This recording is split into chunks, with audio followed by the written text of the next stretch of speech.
എല്ലാവർക്കും talent plus ട്യൂട്ടോറിയലിൻ്റെ USS based social science ക്ലാസ്സിലേക്ക് സ്വാഗതം.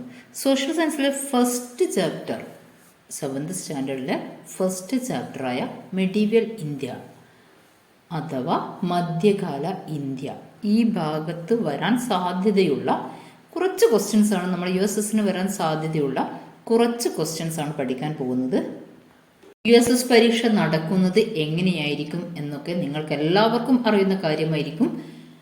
ഒരു ചോദ്യം, അതിന് 4 ഓപ്ഷൻസ് തരും, അതിൽ ശരിയായത് മാത്രം OMR ഷീറ്റിൽ ബബിൾ ചെയ്യുക.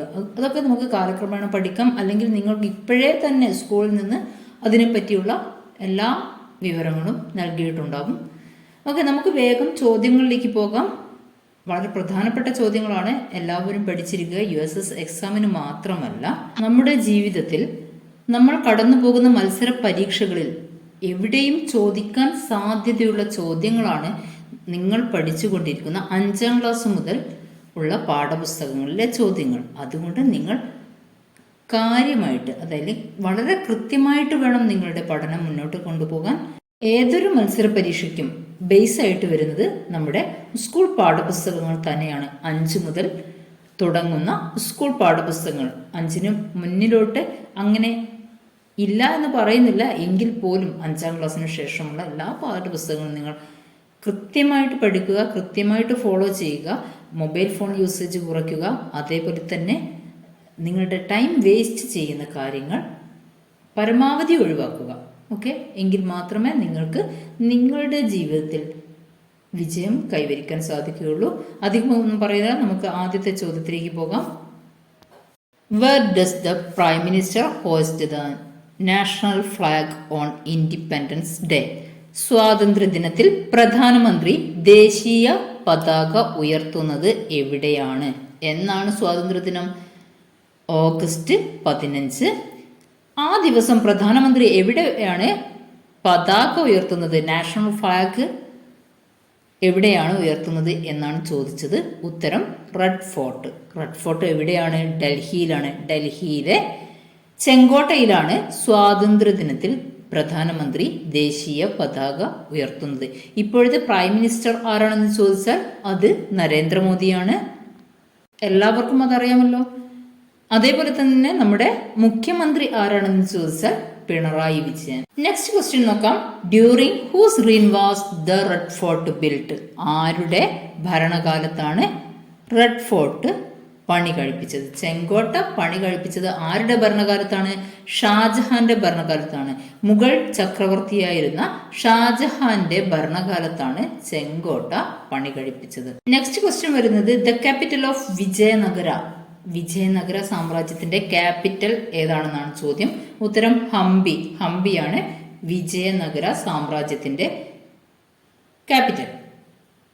ഈ വിജയനഗര സാമ്രാജ്യം നിലനിന്നിരുന്ന സ്ഥലം ഇന്ത്യയിൽ ഏത് ഭാഗത്തായിരുന്നു വിജയനഗര സാമ്രാജ്യം നിലനിന്നിരുന്നത് എന്ന് ചോദിച്ചാൽ അത് സൗത്ത് ഇന്ത്യ, ദക്ഷിണേന്ത്യയിലായിരുന്നു വിജയനഗര സാമ്രാജ്യം നിലനിന്നിരുന്നത്. മുഗൾ സാമ്രാജ്യം നിലനിന്നിരുന്ന അതേ കാലഘട്ടത്തിൽ തന്നെയാണ് വിജയനഗര സാമ്രാജ്യം സൗത്ത് ഇന്ത്യയിൽ നിലനിന്നിരുന്നത്. During the same period the Mughal emperor and the Vijayanagara kingdom were existed. Next question, who established Mughal rule in Delhi? ഇന്ത്യയിൽ ഡൽഹിയിൽ ആരായിരുന്നു മുഗൾ ഭരണം സ്ഥാപിച്ചത്? ഉത്തരം Babur. Babur established Mughal rule in India in which year? 1526 1526 Mughal രാജഭരണം ഇന്ത്യയിൽ സ്ഥാപിതമായത്. ഓക്കെ, അത് ക്ലിയർ ആയില്ല. 1526 ബാബർ ഡൽഹിയിൽ മുഗൾ ഭരണം സ്ഥാപിച്ചു. നമുക്കിവിടെ ഒരു ചോദ്യം കൂടെ നോക്കാം. Mughal rule in which year Mughal rule entered in India? 1857. In 1857 Mughal rule entered in India. 1857 Mughal ഭരണം ഇവിടെ അവസാനിച്ചത്. ഈ 1857 എന്ന വർഷത്തിന് വളരെയേറെ പ്രത്യേകതകളുണ്ട്. നമ്മുടെ USS പരീക്ഷയ്ക്കായാലും മറ്റേതൊരു പരീക്ഷയ്ക്കും ചോദിക്കാൻ സാധ്യതയുള്ള ചോദ്യമാണ് 1857 പ്രത്യേകത. First war of independence in India എന്ന് ചോദിച്ചാൽ, ഇൻ വിച്ച് ഇയർ എന്ന് ചോദിച്ചാൽ അത് 1857 1857 ഇന്ത്യയുടെ ആദ്യത്തെ സ്വാതന്ത്ര്യ സമരം പൊട്ടിപ്പുറപ്പെട്ടത്. അതെവിടെയാണ്? അത് മീററ്റിലാണ് പൊട്ടിപ്പുറപ്പെട്ടത്. ഓക്കെ, അതെല്ലാം നിങ്ങൾക്കറിയാമല്ലോ. ഇവിടെ വളരെ പ്രധാനപ്പെട്ട ഒരു ചോദ്യം കൂടെ പഠിച്ചേക്കാം. Who were the main Mughal rulers? പ്രധാനപ്പെട്ട മുഗൾ ഭരണാധികാരികൾ ആരെല്ലാമായിരുന്നു? ബാബർ, ഹുമയൂൺ, അക്ബർ, ജഹാംഗീർ, ഷാജഹാൻ, ഔറംഗസേബ്. ഇവരൊക്കെയായിരുന്നു വളരെ പ്രധാനികളായ മുഗൾ രാജാക്കന്മാർ. ഇത് പഠിക്കാൻ ഒരു കോഡുണ്ട്, ഭജ്സ. ഞാൻ ഇപ്പോൾ പറഞ്ഞ ഓർഡറിൽ തന്നെ എഴുതുക. ബാബർ, ഹുമയൂൺ, അക്ബർ, ജഹാംഗീർ, ഷാജഹാൻ, ഔറംഗസേബ്. എല്ലാ പേരിന്റെയും ആദ്യത്തെ അക്ഷരം ഇംഗ്ലീഷ് അക്ഷരമാരിലെ അക്ഷരങ്ങൾ എടുത്തെഴുതുക. അപ്പോൾ ഭജ്സ. ആ ഓർഡറിൽ തന്നെ നിങ്ങൾക്ക് പഠിക്കാൻ പറ്റും. Okay, next question. The name Mughal is derived from which word? Mughal എന്ന പേര് ഉത്ഭവിച്ചത് ഏത് പദത്തിൽ നിന്നാണ്? എന്താണ് അടുത്ത ചോദ്യം. മംഗോൾ എന്ന പദത്തിൽ നിന്നാണ് മുഗൾ എന്ന പേര് ഉത്ഭവിച്ചത്. ഓക്കെ, മുഗൾ രാജ്യത്തെ, അതായത് മുഗൾ സാമ്രാജ്യം എങ്ങനെ ഇന്ത്യയിൽ നിലവിൽ വന്നു എന്നതിനെ കുറിച്ച് വളരെ ചുരുങ്ങിയ വാക്കിൽ ഞാൻ നിങ്ങൾക്ക് പറഞ്ഞു തരാം. 1526 ലോധി രാജവംശത്തിലെ അവസാനത്തെ ഭരണാധികാരിയായിരുന്ന ഇബ്രാഹിം ലോധിയും കാബൂൾ ഭരണാധികാരിയായിരുന്ന ബാബറും ഹരിയാനയിലെ പാനിപ്പത്തിൽ യുദ്ധം ചെയ്തു. ഇതിനെയാണ് ഒന്നാം പാനിപ്പത്ത് യുദ്ധം എന്നറിയപ്പെടുന്നത്. നടന്ന വർഷം 1526. ഓക്കെ, ഈ യുദ്ധത്തിൽ, ഒന്നാം പാനിപ്പത്ത് യുദ്ധത്തിൽ ഇബ്രാഹിം ലോധിയെ ബാബർ പരാജയപ്പെടുത്തുന്നു. അങ്ങനെയാണ് ഇന്ത്യയിൽ മുഗൾ ഭരണത്തിന് അടിത്തറയിടുന്നത്. ഓക്കെ, ഇനി നമുക്ക് അടുത്ത ചോദ്യത്തിലേക്ക് പോകാം. Name of the new capital built during Akbar's time? അക്ബറിന്റെ കാലത്ത് നിർമ്മിക്കപ്പെട്ട പുതിയ തലസ്ഥാനത്തിന്റെ പേരെന്താണ്? ഫത്തേപൂർ സിക്രി. ഫത്തേപൂർ സിക്രി എന്നതാണ് അക്ബറിന്റെ കാലത്ത് പണി കഴിക്കപ്പെട്ട പുതിയ തലസ്ഥാനത്തിന്റെ പേര്. Next question. In which year ഇബാദത്ത് ഖാന വാസ് ബിൽറ്റ്? ഇബാദത്ത് ഖാന പണി കഴിപ്പിച്ച വർഷം 1575 ഇബാദത്ത് ഖാന പണി കഴിപ്പിച്ചത്. അടുത്ത ചോദ്യം നോക്കാം. വാട്ട് ഡസ് ദിൻ ഇലാഹി മീൻ? ദിൻ ഇലാഹി എന്നാൽ എന്താണ് എന്നതാണ് അടുത്ത ചോദ്യം. Din Ilahi is a philosophy formulated by Akbar by combining the good aspects of all religious. എല്ലാ മതങ്ങളുടെയും നല്ല വശങ്ങൾ കോർത്തിണക്കി അക്ബർ രൂപപ്പെടുത്തിയ ദർശനമാണ് ദിൻ ഇലാഹി. അവിടെ നമുക്ക് മറ്റൊരു ചോദ്യം കൂടെ പ്രതീക്ഷിക്കാം. ഈ ദിൻ ഇലാഹി എന്ന ദർശനത്തിന്റെ അന്തസത്ത എന്തായിരുന്നു, അല്ലെങ്കിൽ കാതൽ എന്താണ് എന്ന് ചോദിച്ചാൽ, what is the core of the philosophy of Din Ilahi എന്ന് ചോദിച്ചാൽ, Sulh equal peace to all. അതിനർത്ഥം വരുന്നത് പീസ് ടു ഓൾ, എല്ലാവർക്കും സമാധാനം എന്നാണ് സുൽഹ് ഈക്വൽ എന്നതിൻ്റെ അർത്ഥം. ദിൻ ഇലാഹി എന്ന ദർശനത്തിന്റെ കാതൽ എന്താണ് എന്ന് ചോദിച്ചാൽ അതിനുത്തരമാണ് സുൽഹ് ഈക്വൽ. സുൽഹ് ഈക്വൽ എന്നതിന് അർത്ഥം പീസ് ടു ഓൾ. സുൽഹ് ഈക്വൽ എല്ലാവർക്കും സമാധാനം എന്ന മീനിങ് ആണ് സുൽഹ് ഈക്വൽ എന്ന പദത്തിനുള്ളത്. ഓക്കെ, അക്ബറിന്റെ സദസ്സിനെ കുറിച്ച് വളരെ പ്രധാനപ്പെട്ട ഒരു കാര്യം കൂടെ പറയാനുണ്ട്. പ്രധാനപ്പെട്ട തീരുമാനങ്ങൾ എടുക്കുവാൻ അക്ബറിനെ സഹായിച്ചിരുന്നത് 9 വ്യക്തികളായിരുന്നു.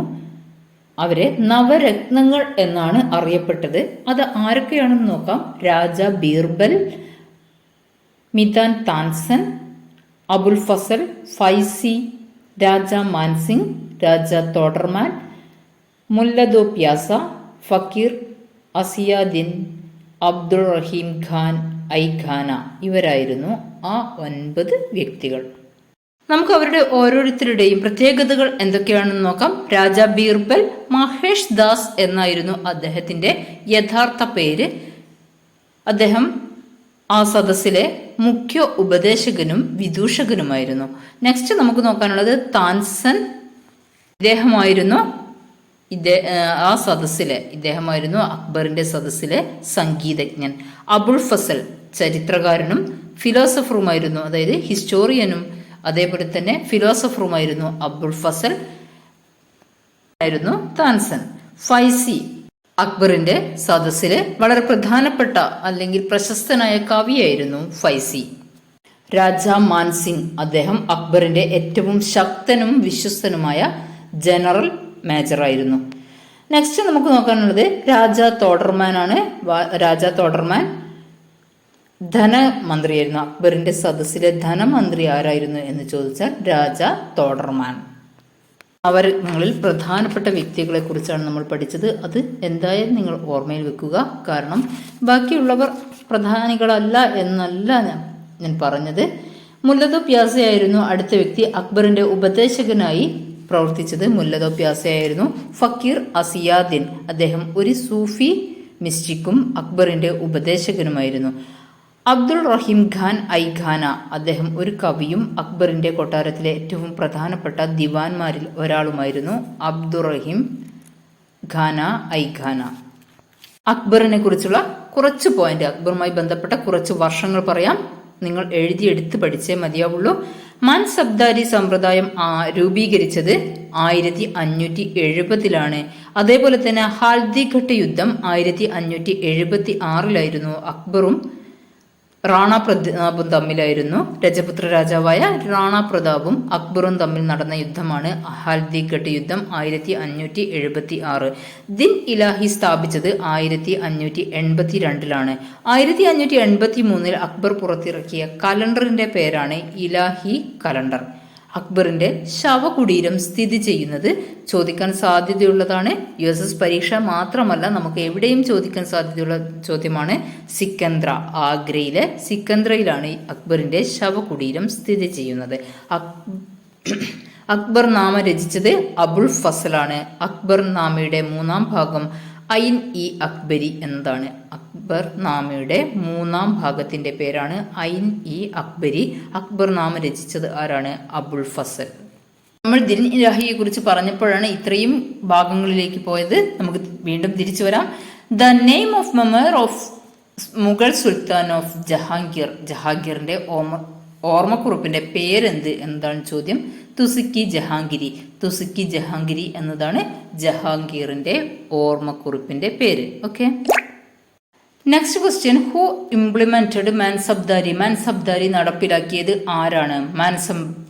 Mansabdari was implemented by Akbar. The Mughal ruler Akbar implemented the military system called Mansabdari. Okay, Akbar നടപ്പിലാക്കിയ സൈനിക സമ്പ്രദായത്തെയാണ് മാൻസബ്ദാരി എന്നറിയപ്പെടുന്നത്.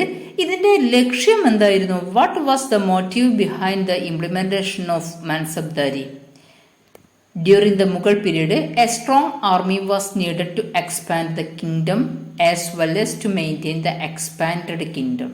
Mansabdari was the military system implemented by Akbar for this purpose.